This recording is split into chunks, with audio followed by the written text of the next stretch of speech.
Bendito Padre, te damos muchas gracias en esta mañana. Sabemos que por tu gracia y por tu misericordia estamos en este lugar. Señor, a pesar de la distancia, a pesar de diferentes situaciones que estamos viviendo, sabemos que tú nos sostienes con tu mano poderosa. Por eso, Señor, estamos en pie, continuando este camino que tú nos has trazado, Señor.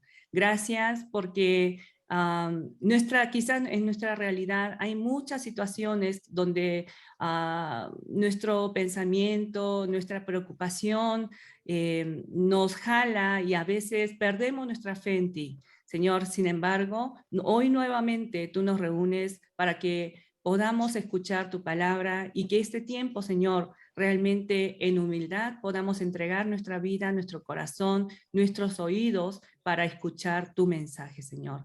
Gracias nuevamente porque tú nos bendices con tu bendición todos los días, cada instante de nuestras vidas. Señor, que no perdamos de vista que esa gracia tuya permanece en nuestras vidas y por eso, Señor, hoy podemos caminar este camino. Te damos muchas gracias y glorificando tu nombre. Ponemos este tiempo en tus manos, orando en el nombre del Señor Jesús. Amén. Muy Amén. bien, vamos a compartir el tema derribando el enemigo, ¿no? El tema del día de hoy que yo puse se llama derribando al enemigo. Es en base a la vida de David que estamos meditando y que venimos meditando de los primeros capítulos de este segundo libro de Samuel. Y me gustaría hoy hacer como, bueno, aprovechar este tiempo, este seminario mensual, para que juntos podamos reflexionar nuevamente acerca de ¿en qué consiste nuestra vida como cristiano? ¿En qué consiste la lucha y la batalla que nosotros luchamos diariamente como cristianos? Bueno, vamos a segundo libro de Samuel, capítulo 2. Segundo libro de Samuel, capítulo 2. En el capítulo 2 del segundo libro de Samuel aparece la historia donde David es proclamado rey de Judá. Pero quiero que me acompañen a primer libro de Reyes, primer libro de Samuel, capítulo 16. Primer libro de Samuel, capítulo 16. ¿Estamos ahí? Gabriela, Gaby, ¿nos puedes ayudar a leer lo que dice el título del capítulo 16? Samuel unge a David. Samuel, muchas gracias. Dice, Samuel unge a David. O sea, lo que nosotros tenemos que poner atención es cómo es que en primer libro de Samuel, capítulo 16, ya Samuel había ungido a David como el rey de Israel. Recordemos, si nosotros recordamos la historia del capítulo 13 en adelante, donde narra sobre el reinado de Saúl, el primer rey de Israel, a los 3 capítulos después, en el capítulo 16, ya Dios había ungido a David como el rey. Pero pongamos atención, ¿cuándo es que realmente David sube al trono para ejercer ese gobierno como rey? En el capítulo 2 del segundo libro de Samuel.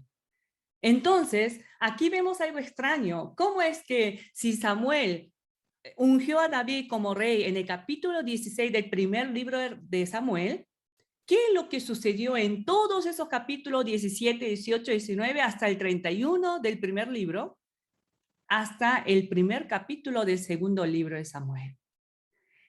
El libro de Samuel, hermanos, nosotros sabemos que era una sola obra inicialmente, o en la Biblia hebrea, está como una sola obra, solamente que después en una traducción, esta Biblia se divide en dos partes. ¿Por qué? Por el volumen, por la extensión. Para comodidad, para facilidad, este libro, que era uno solo, se divide en dos libros, como primero y segundo libro de Samuel. Entonces, hermanos, este libro primero y segundo de Samuel no podemos entender independientemente, separadamente uno del otro. porque inició una historia en primer libro de Samuel y esa historia está continuando en su segundo libro. Para poder entender lo que está sucediendo en segundo libro de Samuel, es necesario recordar lo que había sucedido en primer libro de Samuel. Desde esta perspectiva, nosotros tenemos que ver y pensar, wow, Dios ungió a David a través de Samuel como rey de Israel en el primer libro de Samuel, capítulo 16. Pero Dios permitió que David, antes de ascender al trono para ejercer como el rey de Israel, Dios permitió que él atravesara por un periodo de desierto durante los capítulos 16 en adelante hasta todo el primer libro de Samuel, capítulo 31. Así Dios fue entrenando. Antes de ponerlo como rey, Dios no lo puso directamente, sino hasta que él tome el trono, Dios permitió que David pasara por un periodo de desierto, de persecución, de dificultad, de hambre. Pero eso fue el proceso de entrenamiento de Dios para David, para que él finalmente llegue al capítulo 2 de segundo de Samuel para tomar el trono. Ahora, continuemos viendo en segundo libro de Samuel. En segundo libro de Samuel, capítulo 2, ya vimos en el título que aparece la historia de David proclamado como rey de Judá, dice así. Pero mire lo que dice en el capítulo 5. Capítulo 5, en los primeros versos, dice la palabra: vinieron todas las tribus de Israel a David en Hebrón y hablaron diciendo: henos aquí, hueso tuyo y carne tuya somos.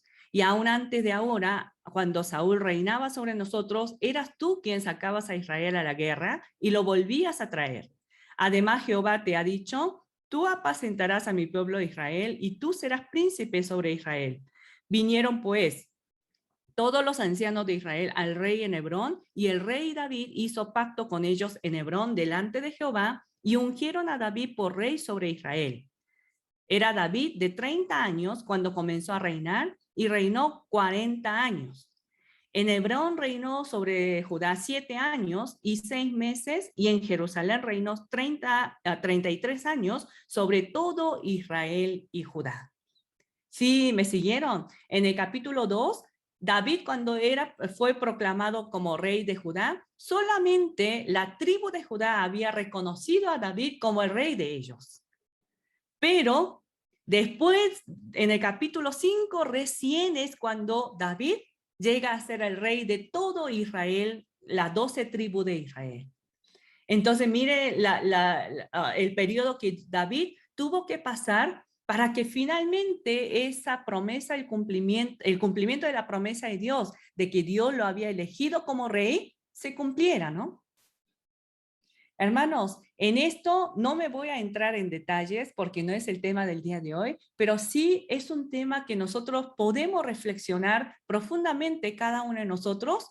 ¿Cuál es la obra, cuál es la manera de obrar de Dios en la vida del cristiano? Dios hace una promesa, pero hasta el cumplimiento de esa promesa nos hace pasar por un cierto tiempo, pero por situaciones adversas, a veces difíciles, a veces de gozo, a veces de necesidad, de escasez, pero ese proceso es necesario para la vida del cristiano. Quizás en otro momento lo podemos profundizar, pero vamos a continuar. Entonces, recién en el segundo libro, en el capítulo 5 de Samuel, es cuando David es proclamado rey de todo el Reino Unido de Israel. Y miren lo que dice en el versículo 12. Capítulo 5, verso 12, del segundo libro de Samuel. Dice así la palabra: y entendió David que Jehová le había confirmado por rey sobre Israel y que había engrandecido su reino por amor de su pueblo Israel. Aquí finalmente David, dice la palabra que David entendió que Dios le había entregado, le había confirmado por rey sobre Israel, ¿sí? Y así, si continuamos leyendo en los siguientes versículos del capítulo 5, David va a las batallas, va a pelear contra los pueblos enemigos. ¿Qué es lo que obtiene? Victoria, victoria, victoria. En medio de esa victoria, en el capítulo 7 aparece una historia muy, muy importante en todo el Antiguo Testamento, hermanos. El capítulo 7 del segundo de Samuel es un capítulo clave, uno de los capítulos clave de todo el Antiguo Testamento.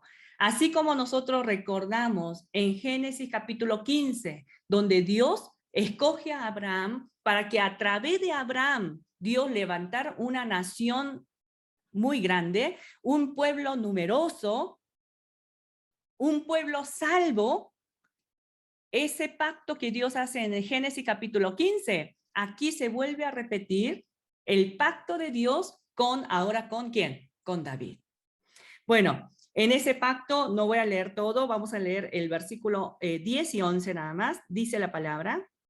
Además, yo fijaré lugar a mi pueblo Israel y lo plantaré para que habite en su lugar y nunca más sea removido, ni los inicuos le aflijan más como al principio. Verso 11. Desde el día en que puse jueces sobre mi pueblo Israel, y a ti te daré descanso de todos tus enemigos. Asimismo, Jehová te hace saber que él hará casa. Recordemos los versículos primeros de este capítulo 7. Cuando David había firmado su trono, Dios le había confirmado el trono a David, él había ascendido al trono como rey y él había salido a la batalla a pelear contra los filisteos, contra los amoneos, contra los moabitas, etcétera, etcétera, etcétera. Y esos logros de David hizo que su reino se estableciera, estuviera más estable. Y en ese momento David le entra en su corazón un deseo. Veía al arca de Dios, al arca del pacto, que estaba todavía entre cortinas. ¿Qué significa eso? Que estaba en medio de lo que era el tabernáculo movible, ¿no? Que hicieron en el desierto. Y él, viviendo en un palacio tan lujoso, decía en su corazón, yo le quiero construir una casa para el Señor. ¿Cómo yo voy a vivir en este lugar tan lujoso, tan bonito? Y el arca del pacto, que representa la presencia de Dios, puede permanecer en ese lugar, una casa. Ese es el deseo que tuvo David en los primeros versos del capítulo 7. Pero en ese momento, Dios le habla a Natán, al profeta Natán, enviando la palabra, enviando la voluntad de Dios, diciéndole a David, no, David, en mis planes, tú no vas a construir la casa para mí, sino tu hijo, uno de tus hijos, va a construir, va a levantar la casa que yo quiero. Pero mire la promesa de Dios en el versículo 11 al final. Dice, en la última parte, asimismo Jehová te hace saber que él te hará casa. Cuando David le decía al Señor, Señor, yo quiero hacerte una casa, ¿qué le responde el Señor? No, no, no, yo te voy a hacer una casa. Esto también se requiere de una explicación bastante extensa para poder entender qué significa, ¿no? Cuando Dios le dice, no, no, no, tú no me vas a edificar, yo te voy a edificar una casa para ti. Eso lo vamos a quizás ver en otra ocasión. Voy a continuar. Pero continuamos la historia de David en el capítulo 8, dice así, aquí sí me detengo a leer algunos versos. Versículo 1. Después de esto, aconteció que David derrotó a los filisteos y los sometió, y tomó David a Metegama de mano de los filisteos. Pongamos atención, hermano, lo que venimos narrando. Capítulo 2, David fue finalmente levantado, puesto como el rey de Judá. Capítulo 5, todo Israel se unieron para nombrar a David como el rey de Israel. Su reino se estaba estableciendo, pues, estaba ejerciendo dominio sobre otros pueblos. Dios le permitía victoria sobre victoria, y en ese momento Dios hace un pacto con David, diciendo, yo voy a hacer una casa para ti. Ahora en el capítulo 8 llegamos y dice, después de esto, aconteció que David derrotó a los filisteos y los sometió, y tomó David a Metegama de mano de los filisteos. Derrotó también a los de Moab y los midió con cordel, haciéndolos tender por tierra, y midió 2 cordeles para hacerlos morir y un cordel entero para preservarle la vida, y fueron los moabitas siervos de David y pagaron tributo. Verso 3. Asimismo, derrotó David a Hadadezer, hijo de Rehob, rey de ¿dónde? Rey de Soba. Filisteos, los moabitas, los de Soba, fueron derrotados por David. En el verso 6.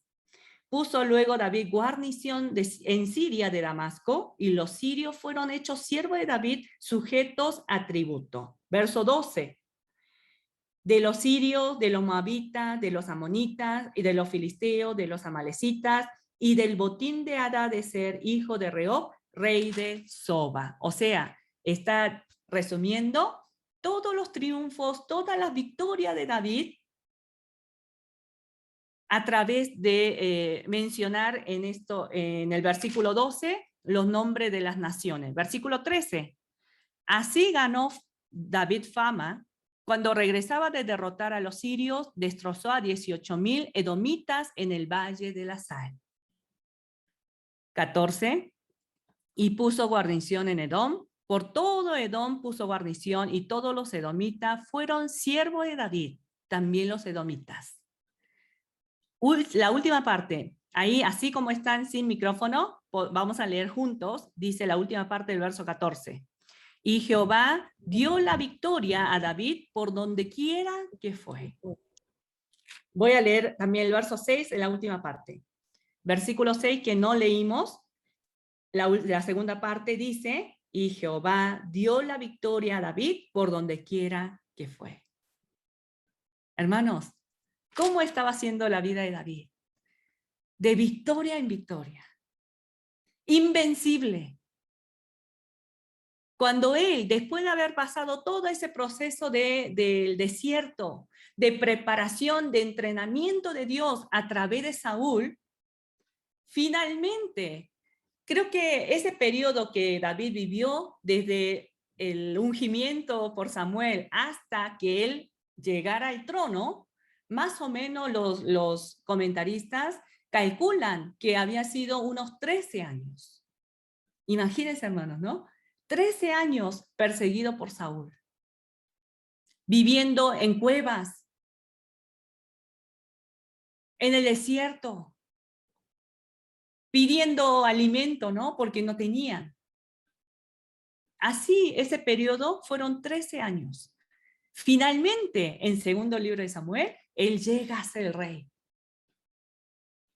Por donde quiera que él fuera, Dios que le daba victoria, dice la palabra. Pareciera que en el momento de David tenía tanta fuerza, tanto poder, tanta autoridad, que vemos en este capítulo 8, todos los reinos, naciones, tribus que se sometieron bajo David para entregar tributo, dice la palabra. Si la historia de David terminara en estos capítulos, estaríamos todos contentos y felices. Porque eso es lo que nosotros tenemos muchas veces de la imagen de David. Un rey que conquistó realmente en el tiempo de David fue cuando el pueblo de Israel termina la conquista de los territorios que Dios les había entregado. O sea, antes no, ni en el tiempo de Moisés, ni en el tiempo de Josué, habían logrado esa conquista. Recién cuando viene David. Él fue quien terminó de conquistar todas las partes del territorio que Dios les había entregado en realidad. Entonces, tenemos esa imagen de David, un David obediente a Dios, un David victorioso, un David que sale a la batalla y triunfa contra sus enemigos. Pero la Biblia no termina aquí con la historia de David. Vamos a continuar leyendo. Me voy a saltear al capítulo 11. Capítulo 11 del segundo libro de Samuel.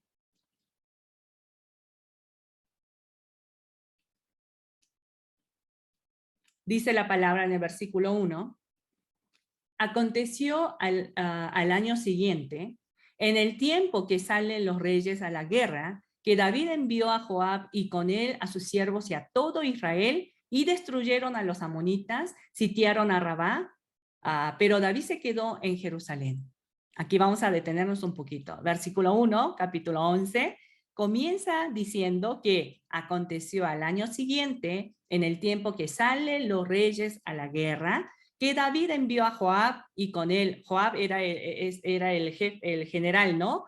Del ejército de David, y con él a sus siervos y a todo Israel, y destruyeron a los amonitas y sitiaron a Rabá, pero David se quedó en Jerusalén.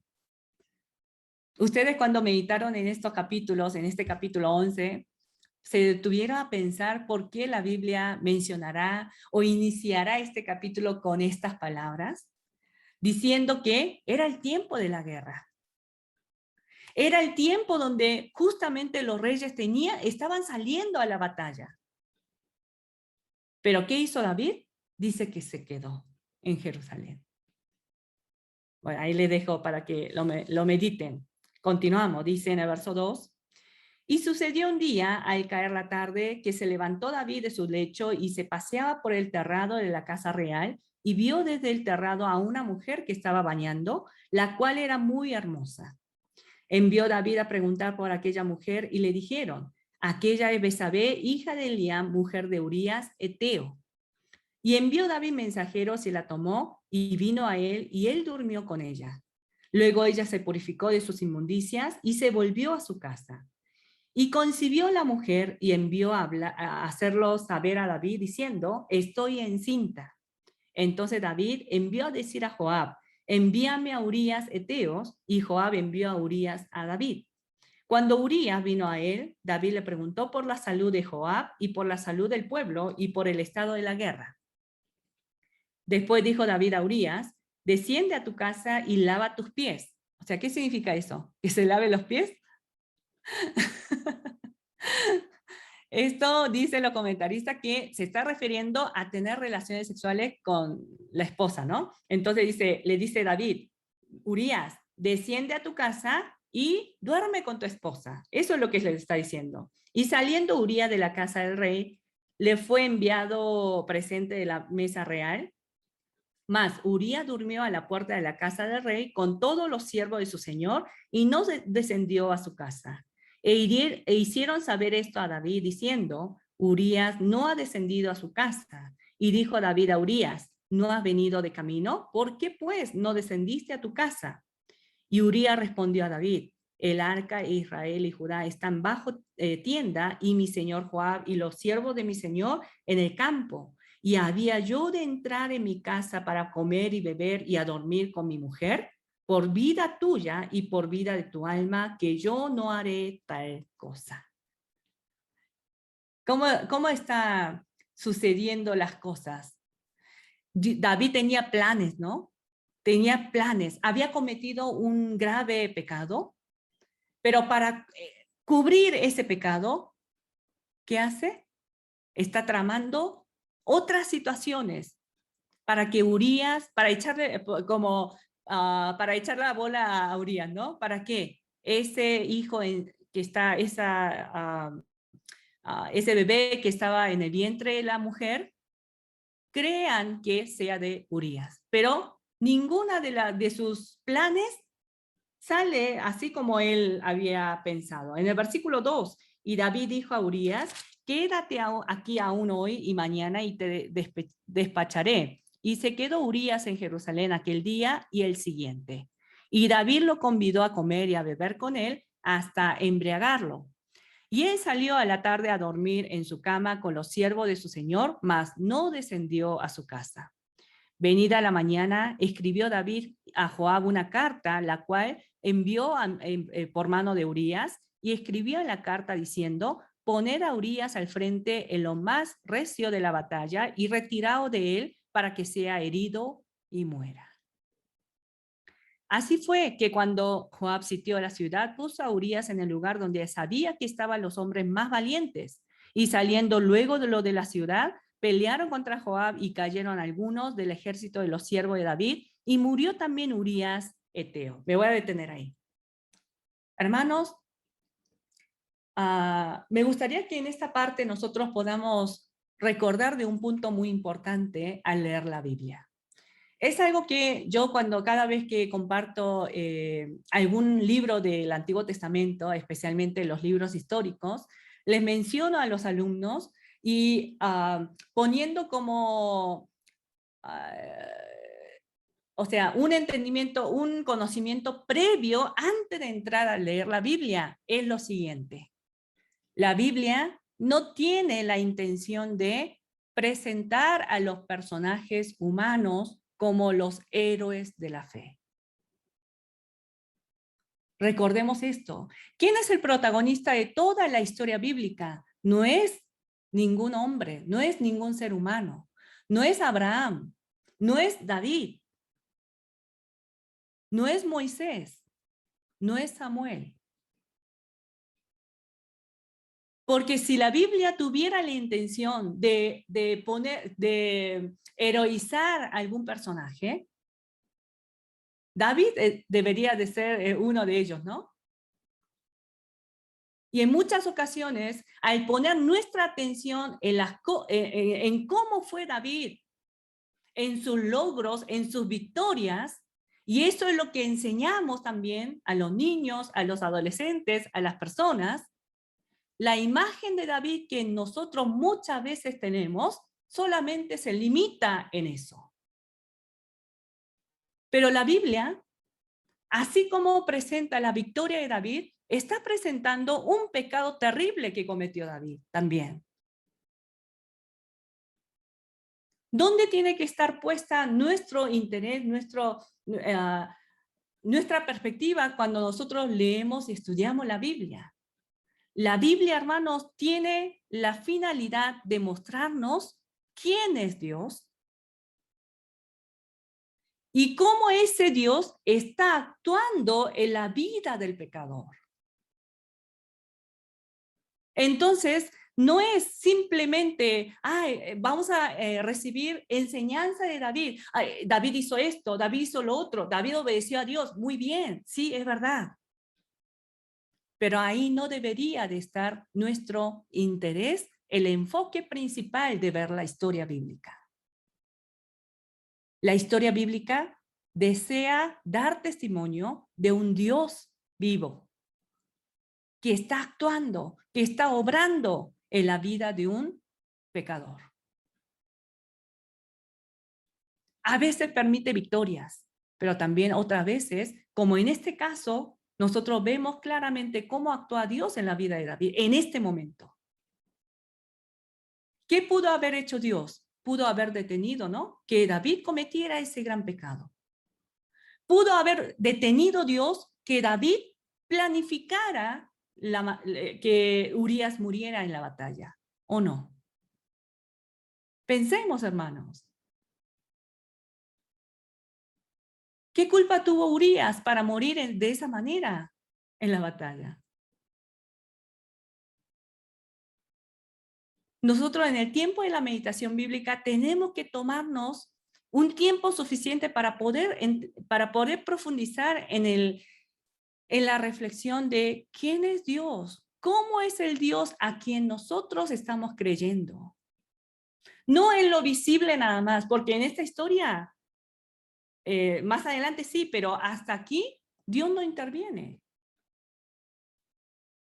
No dice la Biblia específicamente qué hizo Dios, ¿cierto?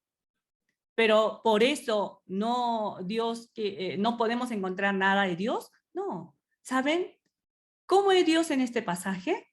Dios no intervino en el pecado de David. Dios permitió que las cosas sucedieran. Y también, por otro lado, de parte de Urías, Dios permite que Urías muera injustamente. Nosotros cuando meditamos siempre tendemos a ponernos en el lugar del personaje principal, ¿no? De David, siempre. Cuando meditamos en primer libro de Samuel, cuando David es perseguido por Saúl, nunca somos los que estamos persiguiendo, ¿no? Siempre somos los perseguidos. Es algo que nosotros tenemos que cambiar nuestra forma de pensar. No siempre Somos David, quienes somos perseguidos. Muchas veces podemos ocupar el lugar de Saúl y estamos persiguiendo a otro. Estamos siendo tercos para no escuchar la voz de Dios. Aquí, en esta pregunta de ¿por qué Dios no habrá hecho nada? ¿Y por qué habrá actuado de esta manera Dios? Eso no voy a dar la respuesta aquí. Yo. Hola. Regina. No voy a dar la respuesta yo en este momento, pero le voy a dejar para que ustedes lo reflexionen. Porque Dios no actúa conforme a nuestros pensamientos. Porque para mí lo lógico sería Dios detener a David, amonestar antes que cometiera el error y evitar que ese hombre justo, Urías, muera. ¿No sería la manera correcta para mí, para nosotros? Pero Dios no actuó de esa manera. Por eso es importante que en el tiempo de la meditación bíblica nosotros pongamos más atención. No simplemente lo que la Biblia narra de manera explícita, sino implícitamente, detrás de esa historia, cómo está actuando Dios. Bueno, vamos a continuar. Ahora, quiero continuar un poquito más, terminando de leer el capítulo 11.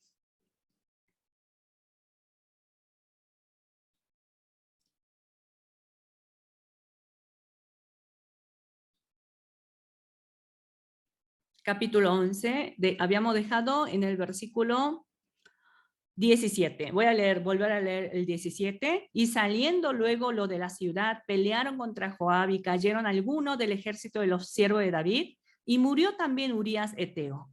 Entonces envió Joab e hizo saber a David todos los asuntos de la guerra, y mandó el mensajero diciendo: cuando acabe de contar al rey todos los asuntos de la guerra, si el rey comenzare a enojarse y te dijere: ¿por qué os acercasteis demasiado a la ciudad para combatir?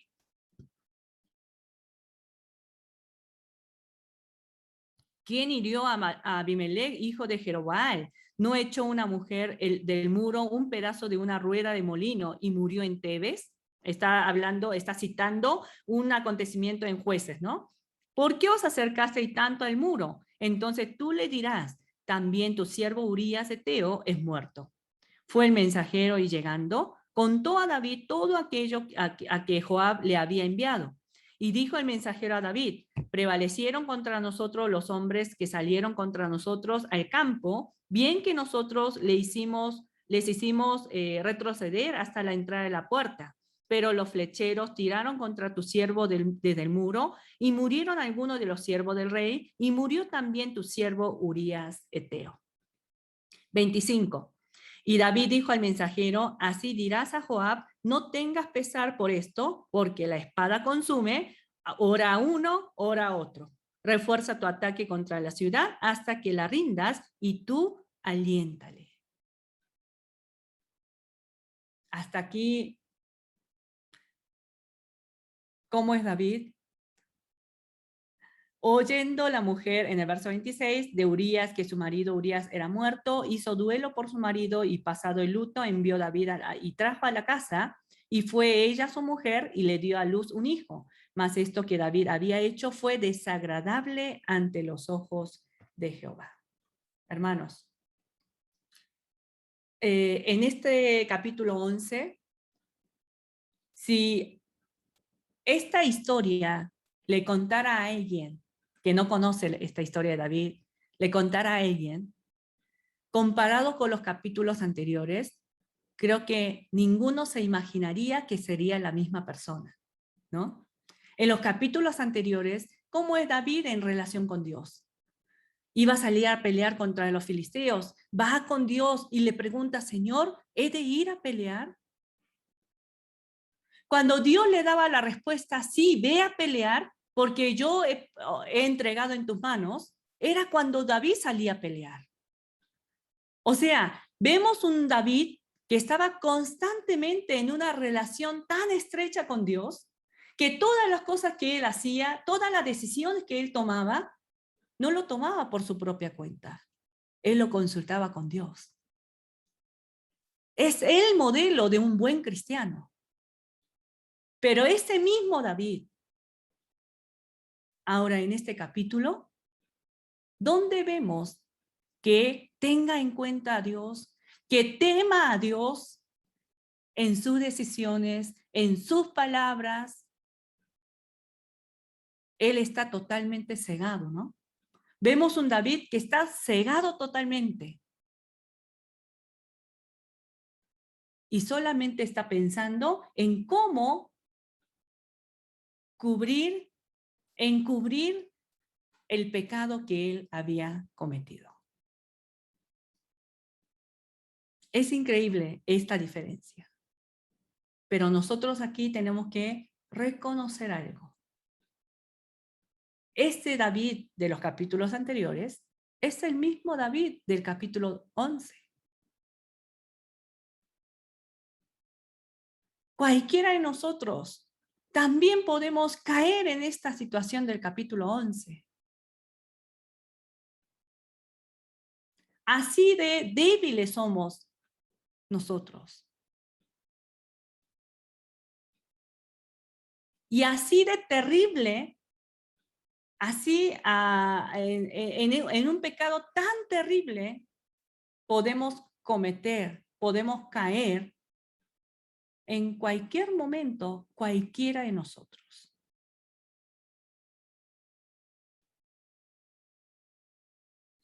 En el panorama de la semana anterior, Evelyn había mencionado acerca de lo que es la complejidad del ser humano, ¿no?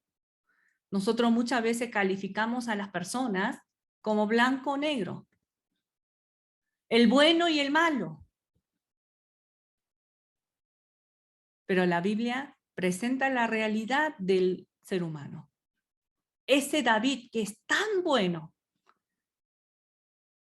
ese David tan obediente a Dios, pero también ese David puede caer en este tipo de pecado terrible. No solamente terminó en su pecado personal y como consecuencia algo que le sucedió a él, sino trajo consecuencias terribles en la vida de una familia, de un hombre, de una mujer, hasta en su hijo, finalmente. Porque ese hijo, Dios lo mató, ¿no? Entonces reconozcamos, hermanos, aunque yo hoy pueda estar en una correcta comunión con Dios, esto no me garantiza el mañana.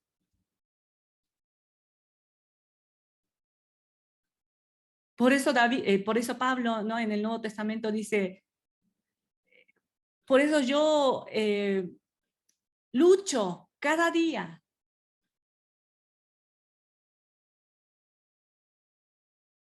para que no sea descalificado después de haber sido un heraldo para otros.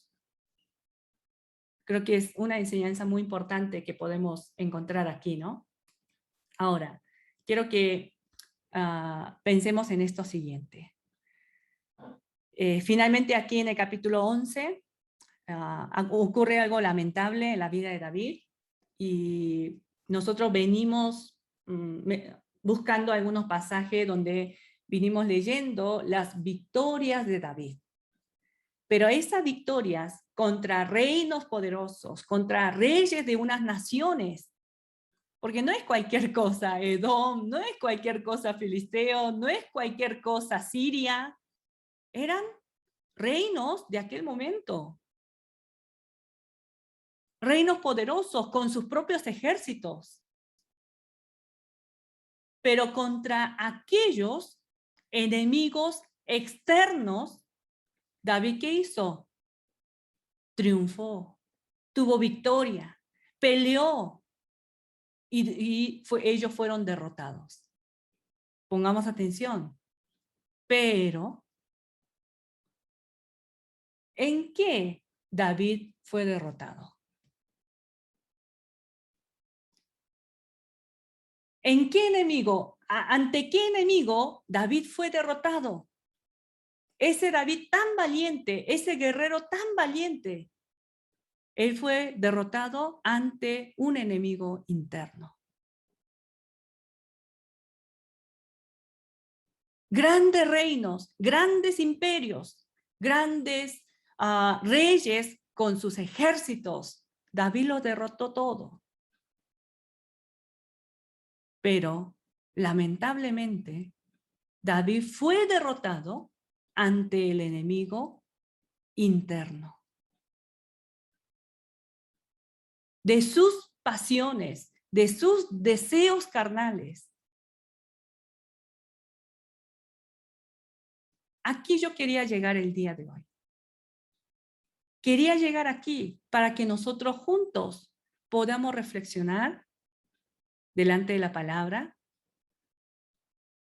¿En qué consiste la lucha y la batalla de la vida de cristiano? Nosotros tenemos que saber que el ataque hacia la vida de cristiano no solamente es externo, no solamente es visible, sino también hay un enemigo mucho más, quizás, en algún sentido, fuerte, que está dentro de nosotros. ¿Estamos luchando? ¿Estamos conscientes de estos ataques internos?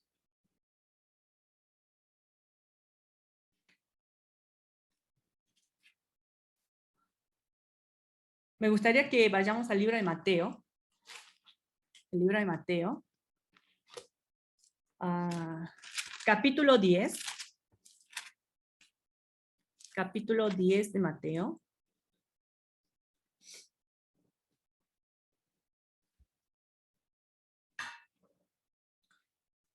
En los primeros versos aparece la historia donde Jesús finalmente completa el número de los 12 apóstoles, llamando a cada uno de ellos, completa el número de los 12 apóstoles, y del verso 5 en adelante envía a la misión a estos 12 discípulos.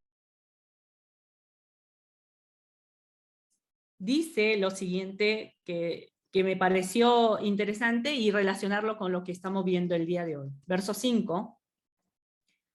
A estos 12 envió Jesús y les dio instrucciones diciendo: por camino de gentiles no vayáis y en ciudades samaritanos no entréis, sino id ante las ovejas perdidas de la casa de Israel y yendo predicad diciendo: el reino de los cielos se ha acercado. Sanad enfermo, limpiad leproso, resucitad muerto, echa fuera los demonios, de gracia recibiste y dad de gracia. No proveáis de oro, ni de plata, ni de cobre en vuestros cintos, ni de alforja para el camino, ni de 2 túnicas, ni de calzado, ni de bordón, porque el obrero es digno de su alimento. Y ahí continúa con las instrucciones del Señor. Verso 16. He aquí, estamos en el mismo contexto, Jesús enviando a los discípulos para que vaya y predique el evangelio, pero le había dado instrucciones de cómo tenían que ir, ¿no? Ahora le dice en el verso 16, he aquí, yo os envío como a ovejas en medio de lobos, sed pues prudentes como serpientes y sencillos como palomas, y guardaos de los hombres porque os entregarán a los concilios y en su sinagoga os azotarán. ¿Qué es lo que va a suceder cuando los discípulos vayan a los lugares para predicar el evangelio? ¿Qué va a suceder? Los van a perseguir. ¿Quiénes? Las mismas autoridades religiosas. Y dice en el verso 19, mas cuando os entreguen, no os preocupéis por cómo o qué hablaréis, porque en aquella hora os será dado lo que habéis de hablar. Porque no sois vosotros lo que habláis, sino el Espíritu de vuestro Padre que habla en vosotros. El hermano entregará la muerte al hermano. Hasta aquí. Hermanos, en los primeros versos del verso 16 al 20, está hablando Jesús advirtiendo acerca de los ataques que pueden recibir los discípulos al predicar el evangelio, al vivir como un testigo del Señor. ¿Quiénes? Atacando externamente, ¿no? Es un ataque externo que viene de afuera, a través de las autoridades de gobierno, a través de las autoridades religiosas. Lo van a azotar, lo van a perseguir, lo van a encarcelar, ¿cierto? Pero ¿cómo continúa la advertencia de Jesús? Verso 21, el hermano entregará a la muerte al hermano y el padre al hijo, y los hijos se levantarán contra los padres y los harán morir. Pero ese enemigo del evangelio no solamente está fuera, sino dentro de la misma familia. Los mismos integrantes de mi familia me van a perseguir a causa del evangelio. Sigue diciendo, y seré aborrecido de todos causa de mi nombre, mas el que persevere hasta el fin, éste será salvo. Cuando os persigan en esta ciudad, huid a la otra, porque es cierto os digo que no acabaréis de recorrer todas las ciudades de Israel antes que venga el Hijo del Hombre. El discípulo no es más que su maestro, ni el siervo más que su señor. Bástale al discípulo ser como su maestro y al siervo como su señor. Si al padre de familia llamaron Beelzebú, ¿cuánto más a lo de su casa? Y así como que Jesús trata ¿cómo se puede decir? De aliviar, de aliviar un poco acerca de lo que ellos pueden sufrir por vivir en el evangelio, pero mire cómo continúa en el verso 26. Así que no los temáis, porque nada hay encubierto que no haya de ser manifestado, ni oculto que no haya de saberse. Lo que os digo en tiniebla, decirlo en la luz, y lo que oís al oído, proclamarlo desde las azoteas.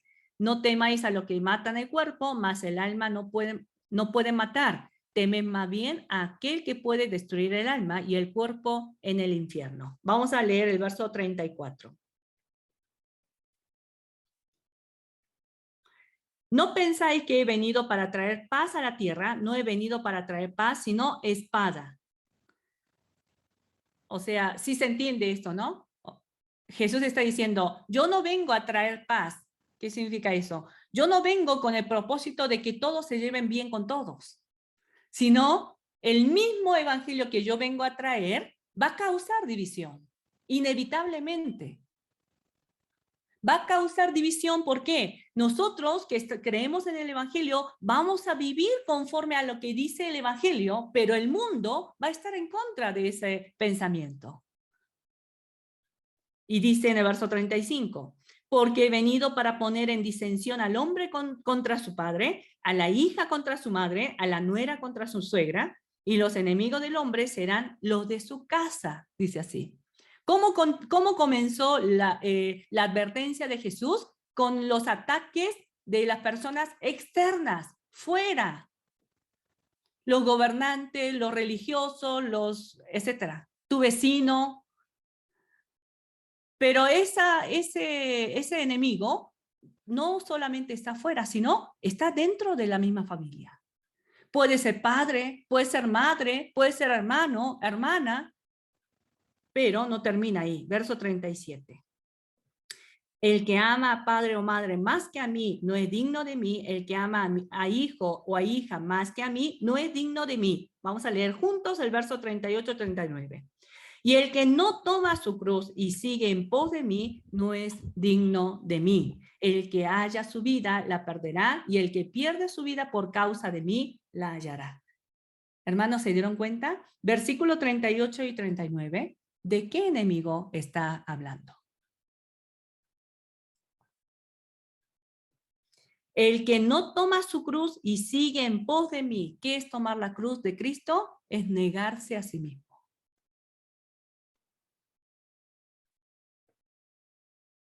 No es digno de mí. El que haya su vida la perderá, y el que pierde su vida por causa de mí la hallará. Lo que Jesús está advirtiendo es acerca de los ataques externos que va a recibir el cristiano. Pero eso va a pasar a un ámbito familiar. Tu propia familia puede estar en disensión, puede estar en división contigo por el evangelio. Pero finalmente, ¿a dónde está llegando Jesús? Tu voluntad. Si no te niegas a ti mismo, si no haces morir tus deseos a través de la palabra, va a ser difícil que me sigas. Eso es lo que está diciendo Jesús. Y es lo que le sucedió a David. David fue un buen guerrero para el reino del Señor. Trajo victorias para el reino de Dios. Contra los enemigos, contra los reinos. Pero ese buen guerrero, ese invencible, mire cómo fue derrotado ante un deseo carnal que nace de él mismo y no lo pudo dominar. Lamentablemente podemos recordar de grandes predicadores, de grandes hombres de Dios que fueron usados por Dios para evangelizar a multitudes. ¿Pero qué? Lamentablemente salieron a luz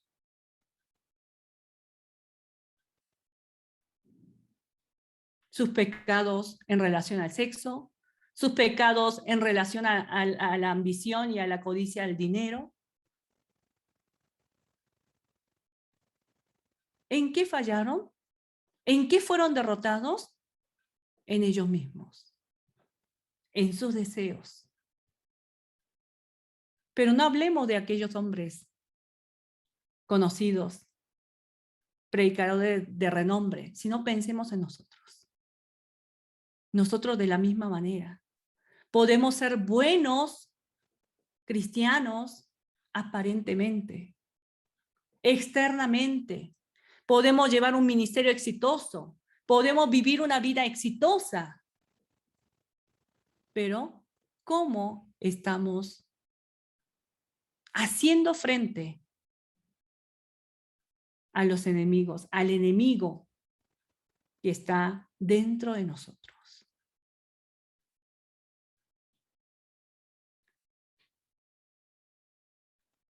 Y quiero cerrar con esto. Triste, ¿no? Sería muy triste terminar de esta manera. Entonces, qué miserables somos, ¿no? Pero no termina ahí la historia de David. Vamos a continuar en el... regresamos al segundo libro de Samuel. En el capítulo 12, veamos de qué manera la gracia de Dios permanece en la vida de David. A pesar de sus pecados, a pesar de sus errores, la misericordia de Dios continúa en la vida de David de esta manera. Capítulo 12, versículo 1 dice: Jehová envió a Natán a David. Yo pienso que aquí nosotros podemos ver la misericordia de Dios. La gracia de Dios de enviar su palabra a David por medio del profeta Natán. Hermanos, comparando con nuestra vida, ¿qué sería? Puede ser que sea a través de una predicación de algún pastor, a través de una enseñanza que alguien esté dando, pero en nuestra vida como personas que estamos meditando la palabra diariamente, ¿qué es esto? Lo mismo. Cuando nosotros cada día nos acercamos a Dios, a pesar de que no nos damos cuenta de nuestro pecado, pero Dios, en medio de la meditación bíblica, ¿qué hace? Nos redarguye, nos hace ver nuestro pecado, nos hace entender en dónde estamos mal. Esa es la gracia de Dios. Y dice en el mismo verso, continúo, y viniendo a él le dijo, había dos hombres en una ciudad, el uno rico y el otro pobre. El rico tenía numerosas ovejas y vacas, Pero el pobre no tenía más que una sola corderita que él había comprado y criado y que había crecido con él y con sus hijos juntamente, comiendo de su bocado y bebiendo de su vaso y durmiendo en su seno, y la tenía como a una hija. Y vino uno de camino al hombre rico, y éste no quiso tomar de sus ovejas y de sus vacas para guisar para el caminante que había venido a él, sino que tomó la oveja de aquel hombre pobre y la preparó para aquel que había venido a él. Entonces se encendió el furor de David en gran manera contra aquel hombre y dijo a Natán: vive Jehová, que el que tal hizo es digno de muerte. ¿Cómo ven ustedes esta reacción de David? Yo, en lo personal, meditando esta palabra, yo me veía a mí en esta imagen de David. A veces me siento tan justa porque medito la palabra, porque estoy sirviendo en el Ministerio de Meditación Bíblica, porque estoy atendiendo a un grupo de jóvenes en la iglesia, porque estoy haciendo esto, porque estoy haciendo lo otro. Me siento tan justa. Y cuando viene la palabra de Dios, en lugar de ver mi vida reflejada en esa palabra, ¿qué hago? Lo veo para otro.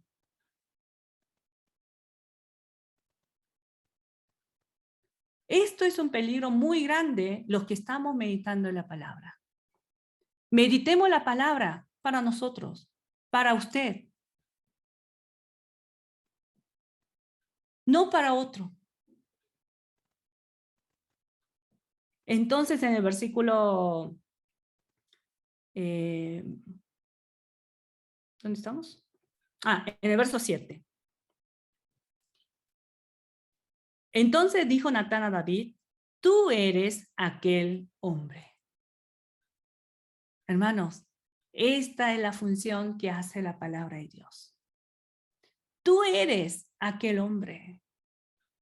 No pongas tu mirada en otro, porque eres tú ese pecador, ese que merece morir por lo que ha hecho. ¿Cuántas veces, meditando en la palabra, no estamos pudiendo ver nuestra condición ante la palabra?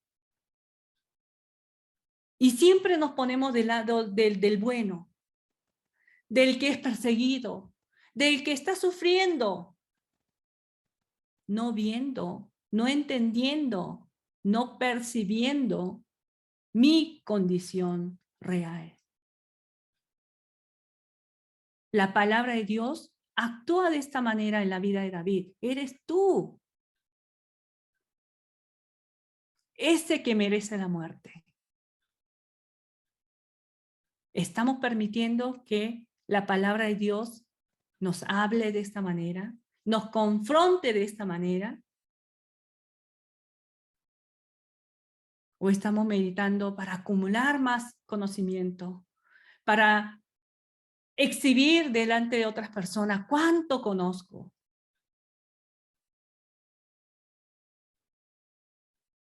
Si estamos en un camino incorrecto, tenemos que regresar al camino que Dios quiere que nosotros caminemos.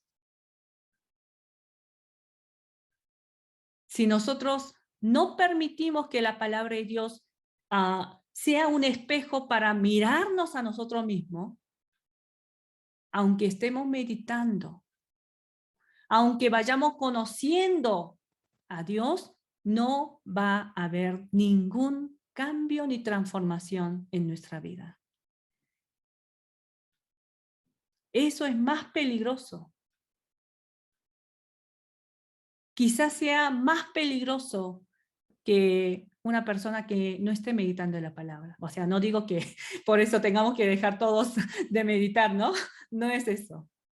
Sino, cuanto más voy conociendo intelectualmente, en conocimiento intelectual, sin una relación con Dios, ese conocimiento puede jugar en contra de nosotros.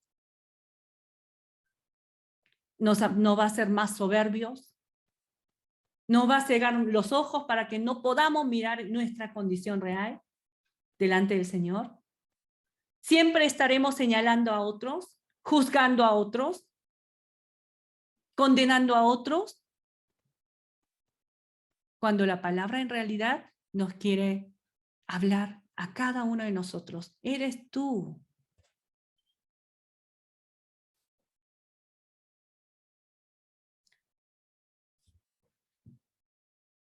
En Salmo 1, en el primer Salmo, versículo 1 y 2, vamos a leer esto y sí, ahora sí, terminamos.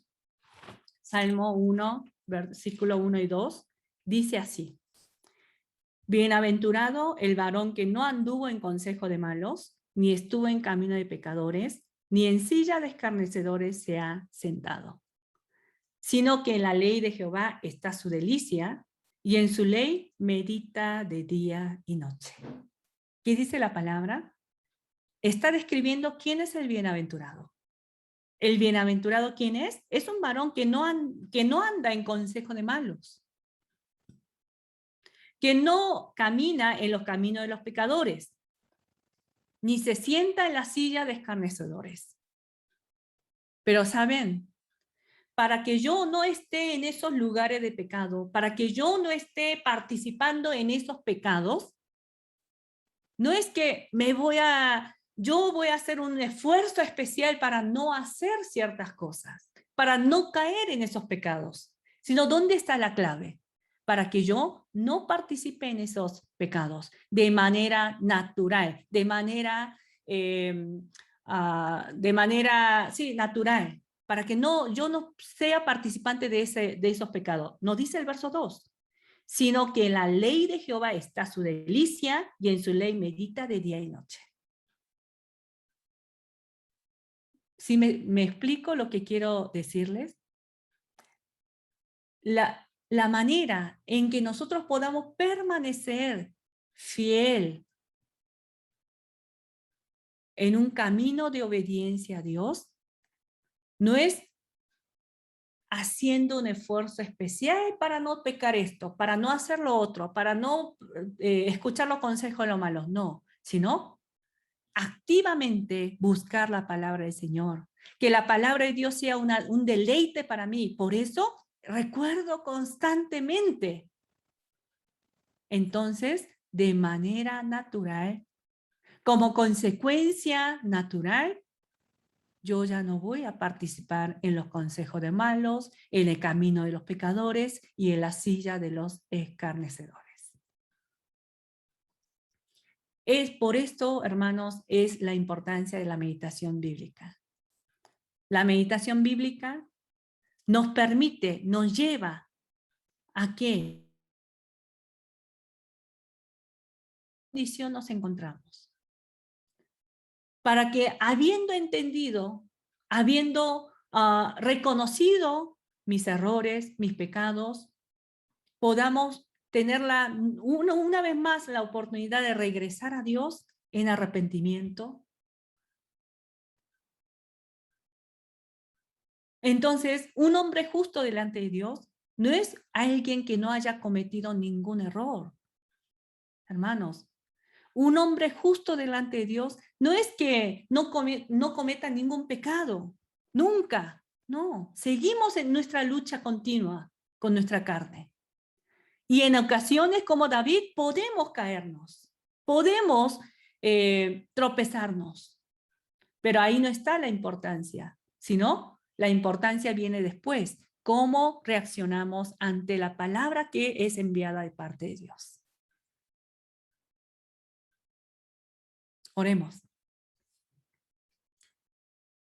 Bendito Padre, te damos muchas gracias en esta tarde. Tú nos desafías por medio de tu palabra, que podamos nuevamente recordar que ninguno de nosotros, Señor, somos perfectos en el sentido de que ya no pecamos, ya no caemos, ya no cometemos errores, sino nosotros reconocemos nuestra debilidad delante de ti y a veces nuestra carne, los deseos, Señor, que está dentro de nosotros, a veces nos gana, nos hace tomar decisiones incorrectas. Señor, que en medio de nuestra debilidad, que tu poder sea manifestado cada día por medio de tu palabra. Señor, permite que tu bendición de hablarnos cada día no termine en nuestra vida, sino cada día se abunde y se abunde hasta que todos nosotros, Señor, podamos alcanzar esa estatura del varón perfecto que tú mencionas en tu palabra. Señor, confiamos en esa promesa de que tú continuarás haciendo la obra de perfección en cada uno de nosotros y mientras tanto nosotros podamos tener la humildad para acercarnos a tu palabra, para que permitiendo que tú nos muestres en realidad quiénes somos. Que por medio de este seminario nuevamente podamos recordar esta enseñanza y que esta palabra pueda guardarse en nuestros corazones y que podamos seguir meditando y que en áreas tanto pequeñas y grandes en nuestra vida podamos aplicar en obediencia a tu voluntad. Agradeciéndote por lo que has hecho en esta mañana, oramos en el nombre del Señor Jesús. Amén.